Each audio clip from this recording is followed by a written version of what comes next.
For me, I'm here because of the community. And you know, I think that there are few people who have done more for the NFT community than our next two guests. So let's give a big hand to Jodee Rich and Alex Atallah. Come on, guys.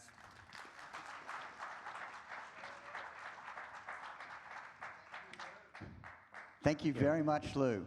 So this is tradition. Every NFT.NYC, Alex and I sit down and we have a little fireside chat. For those of you who don't know, when Cam and I were thinking about whether we should do this or not in 2018, we came to Alex and Devin and we said, oh, guys, we want to do an event, bring people together. And they said, who would we bring together? And Devin said, oh, I've never done an event before. And I said, well, let's just give it a shot. And Alex and Devin have been incredible supporters of NFT.NYC since the beginning. In fact, I'll tell you a secret. The first two events, we lost quite a lot of money, and we paid half and OpenSea paid half. Do you remember that? I sent you an email. Yeah, I said, I do. This is how much we lost, Alex, and Alex was great. In fact, Alex has put his hand in his pocket again today. I'm going to embarrass you. We gave away 100 complimentary tickets this morning to students and job seekers, and Alex made a personal donation to help pay for those tickets. So, big thank you. So we're going to sit down. We have lots to talk about. And we're going to start with. We're going to start a little bit with history. We're going to move on to industry, and then we're going to talk about what you're doing now. So, backstage we were chatting about the old days, and I remember for a long time we both felt that we were out in the desert, and that no one really cared or loved about NFTs. What was the most successful single thing that OpenSea did in the first few years to create traction? Well, in those days, it was really the biggest question was whether NFTs were going to be a thing or not. And most people didn't think they were going to be a thing. So we built a marketplace. We didn't know what type of NFT would really bring the industry forward or be the killer app. So we built a horizontal marketplace. And to make sure that it felt open and unbiased and neutral and welcoming to everyone, we did a lot of work to really make it easy to access for developers, for anyone who is trying to be creative, for creators, and for whatever business could potentially be a killer app for NFTs and could make NFTs work for the world. Because all we knew at the time was that it was a fundamentally superior form of digital good than everything that we were used to. We were believers. Yeah. So this was definitely a case. Most people say, don't build a solution in search of a problem. Find a problem first and then build a solution. We were definitely doing it the other way around. Like, this was a solution in search of a problem for sure. But you went to Y Combinator, and that's where they said, don't do that. But you left Y Combinator, and you did exactly the opposite of what they told you, right? I don't know if they say don't do that exactly, because there are many cases where a new technology emerges, and obviously it doesn't solve any immediate problems, but it's a bet on a future where problems will emerge. And those are the types of problems that I'm most excited about personally, not the ones that people see right now, but the ones that we predict will become really big issues down the road. So we spent a lot of time just making the platform open. You made an API that every developer who also was dreaming about NFTs could use. That was the key honeypot, wasn't it? Right. We made an API. We allowed you to create smart contracts that get automatically discovered on OpenSea. We basically made it easy for you to create businesses and apps and experiments and just have them work without necessarily getting our permission or getting special API integrations built by us. And moving forward now to where we're at right now. You're still on the board of OpenSea. You're now dreaming about the next things. Before we talk about the future, let's talk about right now. What do you think are the two biggest issues for our industry and marketplaces? Is one of them royalties? Yeah, I would say like royalties is one, and maybe security is another one. With royalties, in the early days, a lot of the problems that we see with creator fees and royalties today kind of stem from the way NFTs evolved from the very beginning. We didn't, in the beginning, we weren't sure if marketplaces were going to be embedded inside of NFT contracts, or if marketplaces were going to be a separate program, a separate smart contract, and NFT contracts were going to be a separate program, separate smart contract. And in the early days, it wasn't clear which model was going to work. And we looked at both. Unbundling marketplace logic from NFT logic allows NFTs to really access more types of liquidity. And that was the way the ecosystem moved. But it came at the consequence of not being able to enforce creator fees, which is... It's the conversation about what do you do on-chain and what do you do off-chain. Well, enforcing creator fees could have been done on-chain if the marketplace had been embedded in the smart contract in some way. And I think there's still lots of ways of making that happen. One step in that direction is the operator filter that OpenSea introduced in November, which allows NFT creators to specify which marketplaces they want to allow the NFT to be traded on. The interesting sort of development over the last few months is you really introduced royalties on resale, and then another marketplace didn't support those royalties, and they were able to undercut OpenSea, which I would have thought would be very annoying both for you and for the artists. And now you're bringing back a new solution, aren't you, so that the artists can choose what they want to do. That's what you're referring to. Yeah. A personal belief I just have is that user choice wins in the long run, and that includes creators, giving creators the choice to decide what their business model is going to be, and giving them the choice to decide even which marketplace they want to direct users to. And you want to talk about security. Yeah, security's always been a big issue for NFTs and for the crypto space as a whole. Everybody's heard of issues of people's wallets getting hacked and people being tricked by a phishing website. So I think we'll start to see very cool initiatives develop. One interesting one that just emerged is MetaMask is now doing some work with OpenSea to figure out if you're about to sign a suspicious transaction. And it's a lot more intelligent than just looking at what website you're on and seeing if it's on a block list or something. Because these websites, they just change so rapidly, you can't catch up to the number of iterations that a scammer will try to make. So it looks at lots of things. The addresses involved, the kind of data that you're actually doing, the actual transaction that you're going to submit, and Blockade is also incorporating their data into it too. So we're getting to a point where we have enough data, and we're working with enough companies, and it's a cross, in a cutting effort that we might see a much safer Web3 experience as a whole. So is this an API that a wallet could call to check whether the transaction that's about to occur is possibly scamming or fraudulent? Is that how it works? For details, I think if you're a company that's interested in working with OpenSea on something like this, should reach out to our security team on the OpenSea website.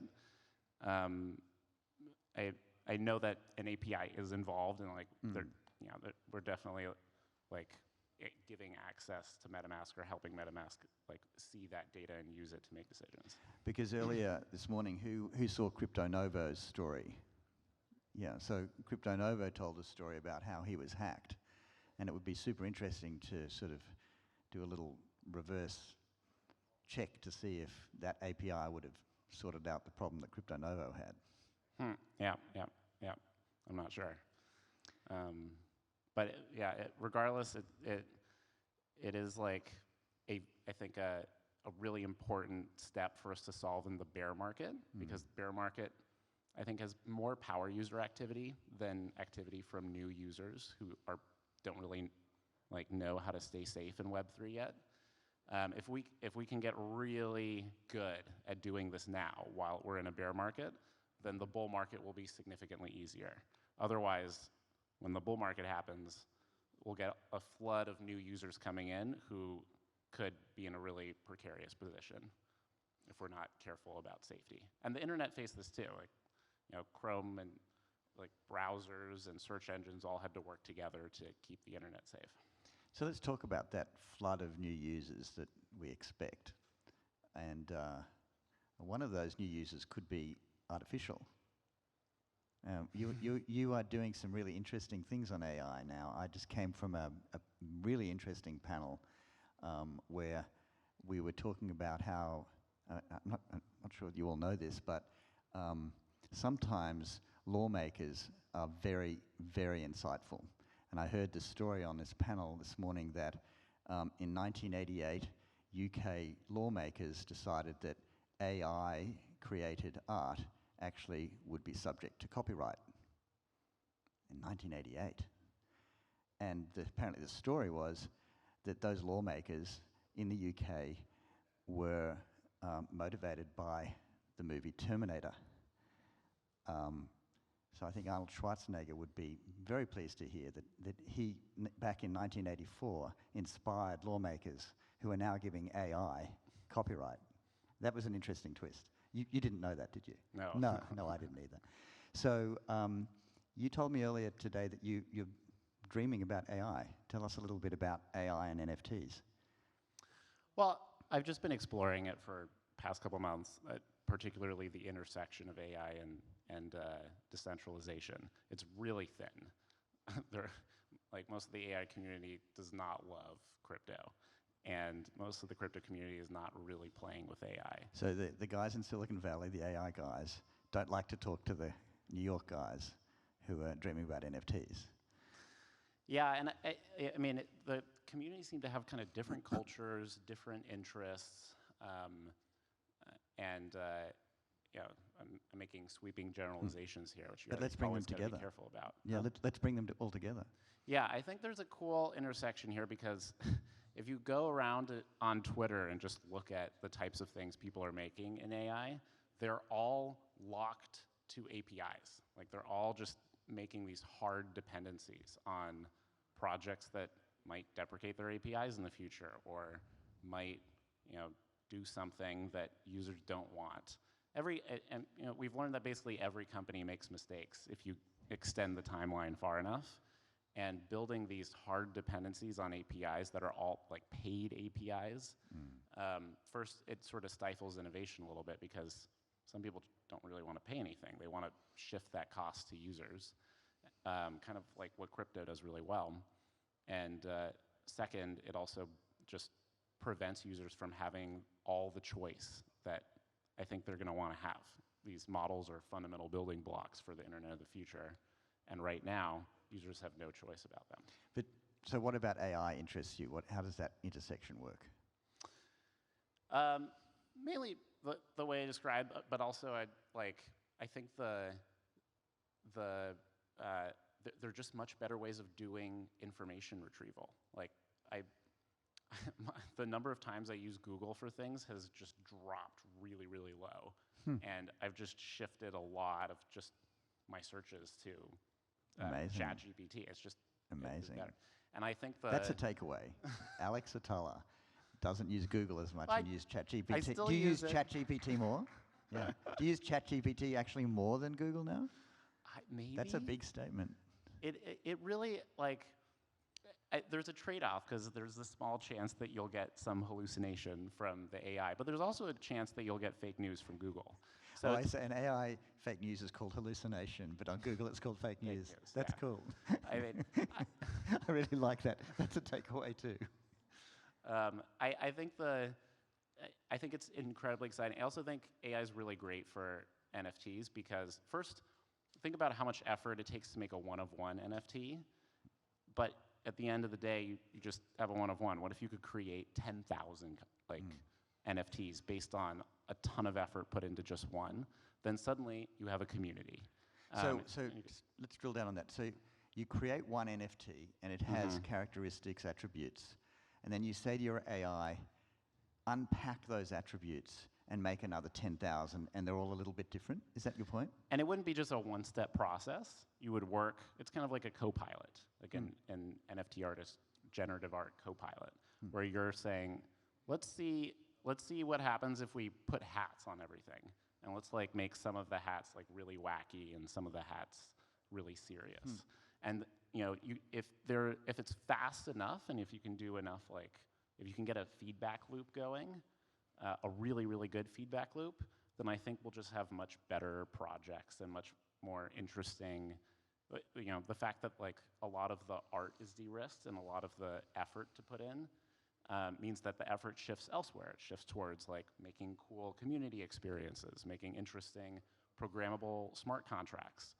It's now, I've used ChatGPT to write like 4 smart contracts, and it's incredible. It really, like some of them compile on the first try. It's really amazing. Wow. So it's just, and I just use natural language. Anyone can make smart contracts now. It's like, I think it's going to be really big. It just hasn't quite, people haven't quite seen what it can do yet. I was talking to Gareb, who is the founder of Comic-Con earlier in the week, and he loves the way AI is empowering people to be better writers, and you're really saying AI is empowering us to be better NFT creators. I think it will, yeah, for sure. I'm curious what NFT, like, what else NFT.NYC is doing in terms of like technology that you guys have, every year you guys have done something new using something cutting edge that has just come out. And it's been every year pretty exciting to see what you guys try next. It's kind of like a conference lab or a tech conference lab that's putting on a conference. What are you up to this year? Oh, I love that. It actually brings back memories. Do you remember Devin wrote that blog post about the first NFT tickets that we created together a few years ago? Yep. If you want to search Devin Finzer NFT tickets, it was like 4 years ago that we did some tickets with you. So I think everyone knows, I've said this many times over the last few days, I'm not an event guy, I'm a tech guy, and you're right, this event for us is a way of testing new tech. And this year we've created a digital twin ticket so that we end up with the benefits of both an Eventbrite ticket, you know, email addresses and surveys and being able to send out emails, with the benefits of a digital NFT ticket. So that digital twin is fun, and what's really cool about it is we had thousands of NFT artists submit artwork that we then put on the tickets. So there's user-generated content, the artists are part of the whole narrative, and then our attendees get to see the beautiful artwork, and those attendees who don't like to use NFTs to check in can use Eventbrite and vice versa. So that's one thing. The one that I'm most excited about that still has a way to go is my crispy bacon story, which some of you know. Yeah, I like crispy bacon. I think next event I might create a crispy bacon NFT that gives you crispy bacon access for breakfast. Those of you who like crispy bacon, we can share crispy bacon stories together if you actually own that NFT. In other words, we're going to use an NFT to create common interest. I'm a kiteboarder. Those of you who want to grab the kiteboarding NFT, we will then have a CRM, and we've revealed it now to this audience. There's a CRM where you can go, okay, show me everyone who has claimed that crispy bacon NFT, and we can have a little crispy bacon party at the next event. Nice. So it sounds like it builds on the like instant community feeling that you can get from NFTs, because it's kind of like a good way of finding true fans of something. And I think that's going to be the future. That's going to be the future of networks. Is that instant community from common interest and that tribalness. We are way out of time. It is always a joy to talk to you, Alex, and we all wish you I know you're still a director of OpenSea, you're still involved, but you're now thinking about other things, and we all wish you so much success in the future. So thank you, guys.